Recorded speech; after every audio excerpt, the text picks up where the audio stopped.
যদি জীবনের প্রয়োজনে নিজেকে বদলে ফেলতে হয় তবে তাই করো।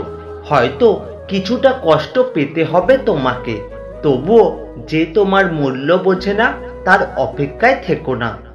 জীবনটা অনেকটা জ্যামিতির উপপাদ্যর মতো হয়ে গেছে। চিত্র দেখলে মনে হয় খুব সহজ, কিন্তু প্রমাণ করতে গেলেই বোঝা যায় জীবনটা কতটা কঠিন। কাউকে অযথা ভুল বুঝে নিজের মনের ভেতর ঘৃণা তৈরি করো না। একবার যাচাই করে দেখো সে কি সত্যি ভুল করেছে, নাকি তুমি ভুল বুঝে তাকে কষ্ট দিচ্ছ। সুখের নাম জীবন নয়, কষ্টকে জয় করে বেঁচে থাকার নামই হলো জীবন। দুটো প্রশ্ন আমাকে সবসময় ভাবায়। নাম্বার 1, মানুষ এত সহজে কিভাবে পাল্টে যায়? আর নাম্বার 2, আমি কেন অন্যদের মতো পাল্টে যেতে পারি না? পৃথিবীর 750 কোটি মানুষের মধ্যে কেউ একজন নিয়ম করে সকাল সন্ধে কিংবা মধ্যরাতে তোমার কেয়ার করছে, তোমার খোঁজ রাখছে। ফ্রেন্ড লিস্টে এত মানুষের ভিড়ে শুধু তোমার সাথে কথা বলছে। এটা যেমন তেমন কথা না, এটা খুব ভাগ্যের বিষয়। এদের কেয়ারকে কখনো তুচ্ছ মনে করো না। অনেক মানুষ আসবে যাবে, কিন্তু এদের পুনরাবৃত্তি কখনো ঘটেনি আর কখনো ঘটবে না। এদের কেয়ারের মূল্য তখনই বুঝতে পারবে তুমি, যখন কেয়ার করার জন্য কেউ থাকবে না। কারোর খারাপ সময় এলে তাকে কখনো আঘাত দিও না, পারলে সাহায্য করো। কারণ খারাপ সময় একদিন তোমারও আসতে পারে। শূন্য পকেটে যে নারী পাশে থাকে, সাফল্যর পর সেই নারী স্ত্রী হওয়ার যোগ্যতা রাখে। সময় আর পরিস্থিতি অনেক কিছু কেড়ে নিলেও জীবনকে থামিয়ে দিতে পারে না। কোনো না কোনো রাস্তা ঠিক তৈরি হয়ে যায় জীবনকে এগিয়ে নিয়ে যাওয়ার জন্য। এক বছরে 10 জনকে ভালোবাসা কোনো কঠিন ব্যাপার নয়। কঠিন হলো 10 বছর ধরে একজনকে ভালোবেসে যাওয়া, যা সবাই করতে পারে না। সময়কে কেউ দেখতে পায় না, কিন্তু সময় অনেক কিছুই দেখিয়ে দেয়। সাহস কখনো হারিয়ে ফেলো না, কারণ পাহাড় থেকে বেরিয়ে আসা নদী আজ পর্যন্ত রাস্তায় কাউকে জিজ্ঞাসা করে না যে সমুদ্র আর কত দূরে। ধনী খোঁজে টাকা, গরিব খোঁজে খাদ্য, আর মধ্যবিত্ত খোঁজে একটু সম্মান। যদি অতীত থেকে শিক্ষা নাও, তবেই বর্তমান সুন্দর হবে। তাতে সত্যি কথার দাম নাই, উচিত কথার ভাত নাই, কাঁচা মরিচের ঝাল নাই, মাছের কোনো স্বাদ নাই, আদালতে বিচার নাই, চোরের কোনো সাজা নাই, দেশে কোনো শান্তি নাই, আর গরিবের কোনো জায়গা নেই। কেউ তোমার জীবন থেকে চলে যাওয়া মানে হলো সঠিক মানুষটার আসার পথ তৈরি হয়ে যাওয়া। তাই ভুল মানুষের কোনো স্মৃতি মনের মাঝে রাখতে নেই, কারণ সেই মানুষটা যেমন করে কষ্ট দিয়েছে তার স্মৃতিগুলো তার মতোই তোমাকে সারাক্ষণ কষ্ট দেবে। চলে যাওয়ার মানুষটির জন্য আফসোস না করে, তার কথা না ভেবে নিজেকে অন্যভাবে সাজিয়ে তোলো, যাতে করে তুমি নিজেই নিজেকে ভালোবাসতে পারো। যদি তুমি এমন কাউকে খোঁজো যে তোমার জীবন পরিবর্তন করতে পারে, তাহলে একবার গিয়ে আয়নার সামনে দাঁড়াও, তুমি সেই মানুষটাকে দেখতে পাবে। 3টি জিনিস মানুষকে ধ্বংস করে দেয়: হিংসা, লোভ ও অহংকার। একবার পারিবারিক সমস্যায় পড়ে দেখুন, জীবনে আর কোনো সমস্যা বলে মনে হবে না।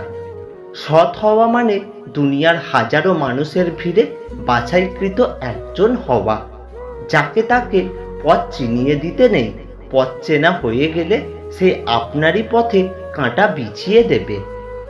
স্বার্থপর পৃথিবীতে ভালো খারাপ বলে কিছু হয় না। তুমি যার মন রাখতে পারবে তার কাছে ভালো, আর যার মন রাখতে পারবে না তার কাছে খারাপ, এটাই বাস্তব। কষ্ট হলেও একা থাকতে শেখো, কারণ কষ্টের সময় পাশে কেউ থাকবে না। জীবনে সুখে থাকার 2টি উপায় আছে। নাম্বার 1, ভুলে যাও তাকে যাকে তুমি ক্ষমা করতে পারবে না। আর নাম্বার 2, ক্ষমা করে দাও তাকে যাকে তুমি ভুলতে পারবে না। নিম পাতা তেতো হলেও যেমন শরীরের পক্ষে ভালো, তেমনি কিছু মানুষের কথা কঠোর হলেও তোমার ভবিষ্যতের জন্য ভালো। কোনো কাজে হেরে যাওয়া মানুষ আবার জিততে পারে, কিন্তু মনের কাছে হেরে যাওয়া মানুষ কখনোই জিততে পারে না। কখনো অন্যের সামনে নিজেকে প্রমাণ করার জন্য আপনার সময়কে নষ্ট করবেন না, কারণ লোক ততটাই বুঝবে যতটা তার যোগ্যতা। গরিবকে অবহেলা করবেন না, কারণ ধনী হতে অনেক সময়ের প্রয়োজন হয়, কিন্তু গরিব হতে একটা মুহূর্তই যথেষ্ট। অন্ধ লোক যদি হঠাৎ করে দেখতে পায়, তাহলে সে সর্বপ্রথম সেই লাঠিটাকেই ফেলে দেয় যে সবসময় তার সাথেই ছিল। মানুষ তাদের কাপড়ের সাথে জুতার রং মেলালেও কথার সাথে কাজের মিল অল্প কিছু মানুষেরই থাকে। মনের মতো পুরোপুরি কেউই হয় না, নিজের ভাবনার সঙ্গে কিছুটা তফাৎ থেকেই যায়। মানুষের মুখ হলো পৃথিবীর একমাত্র জায়গা যেখানে বিষ আর অমৃত একসঙ্গে বাস করে। যে মানুষ অন্যের মূল্য দিতে জানে না, সেই মানুষ কখনো কাউকে ভালোবাসতে পারে না। জীবিত মানুষের সামনেই বাধা আসে আর আসবেই, মৃত ব্যক্তির জন্য তো সবাই পথ ছেড়ে দেয়। অবহেলা থেকে মানুষ অনেক কিছু শিখতে পারে। অবহেলায় মানুষের জ্ঞান শক্তি বৃদ্ধি হয়। অবহেলা মানুষের ঘুমন্ত মস্তিষ্ককে জাগ্রত করে তোলে। একটা কটু সত্যি কথা, বাবা মায়ের উপদেশ সবার খারাপ লাগে, কিন্তু বাবা মায়ের সম্পত্তি সবার ভালো লাগে। কেউ কারোর মতো নয়, আর হওয়ার দরকারও নেই। নিজস্বতা অনেক বড় একটা গুণ। বাবা হয়তো তার সন্তানকে 9 মাস গর্ভে ধরে না, কিন্তু বুকে করে আগলে রাখে সারাটা জীবন। রাস্তা কখনো ধোঁকা দেয় না, ধোঁকা দেয় তো সেই সব মানুষগুলো যাকে তুমি একদিন রাস্তা দেখিয়েছিলে। কাউকে জবাব দেওয়ার আগে 1 মিনিট সময় নিন, দেখবেন হয় জবাবটা বদলে গেছে, অথবা আর জবাব দিতে ইচ্ছে করবে না। তুমি যতই কাঁদো, তোমার চোখের জল মুছে দিতে কেউ আসবে না, কিন্তু তুমি শুধু একটা ভুল করে দেখো, চোখে আঙুল দিয়ে দেখিয়ে দেওয়ার মানুষের অভাব হবে না। এটাই বাস্তব। আপনি যখন উপরের দিকে উঠতে থাকবেন, তখন চারিদিক থেকে আপনার কাছের মানুষগুলো দূরে সরে যাবে। পাহাড়ের উপর দাঁড়িয়ে আকাশটাকে যতটা কাছে মনে হয়, আকাশটা ততটাও কাছে নয়। ঠিক তেমনি কোনো মানুষকে যতটা আপন মনে হয়, তারা ততটাও আপন নয়।